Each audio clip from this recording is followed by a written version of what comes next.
তো অপুর সাথে সিরিয়াসলি অনেকদিন শুটিং হয়নি সিনেমার শুটিং এ আমি যখন গাড়ি থেকে নামলাম মেকআপ রুমে গেলাম আমার মেকআপ রুমে, তখন আমাদের ছেলে পেলে বা সবাই এসে বললো যে আপুকে দেখলাম, আপু তো চেনাই যায় না, অনেক সময় হয়ে গেছে, অনেক অন্যরকম হয়ে গেছে, এরকম আমি যখন দেখলাম আমি নিজেও খুব অবাক হলাম।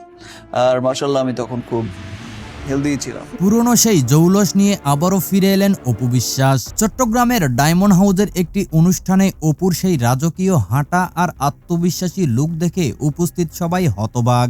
ঝকঝকে হীরা আর অভিজাত্য মাখা পোশাকে অপুকে লাগছিল একদম অনন্য পরীর মতো। অপুর এই নতুন মেকওভার দেখে সবচেয়ে বেশি চমকে গেছেন সুপারস্টার শাকিব খান। শুটিং বিরতিতে ভিডিওটি দেখে শাকিব নাকি বিস্ময় প্রকাশ করেছেন এবং অপুর কঠোর পরিশ্রম আর গ্রুমিং এর প্রশংসা করেছেন। শাকিবের এই ইতিবাচক প্রতিক্রিয়া সামাজিক মাধ্যমে মুহূর্তেই ঝড়ের গতিতে ছড়িয়ে পড়েছে। ভক্তদের মনে এখন একটাই প্রশ্ন, অপুর এই রাজকীয় প্রত্যাবর্তন কি শাকিব অপু জুটিকে আবারও সিনেমার পর্দায় ফিরিয়ে আনবে?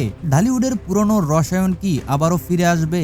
আপনার কি মনে হয় এই জুটিকে কি আবারও একসাথে দেখতে চান? কমেন্ট বক্সে লিখে ফেলুন আপনার অনুভূতি। আর ভিডিওটি ভালো লাগলে লাইক ও শেয়ার দিন এবং আমাদের চ্যানেলটি সাবস্ক্রাইব করে পাশে থাকুন। সবাইকে ধন্যবাদ।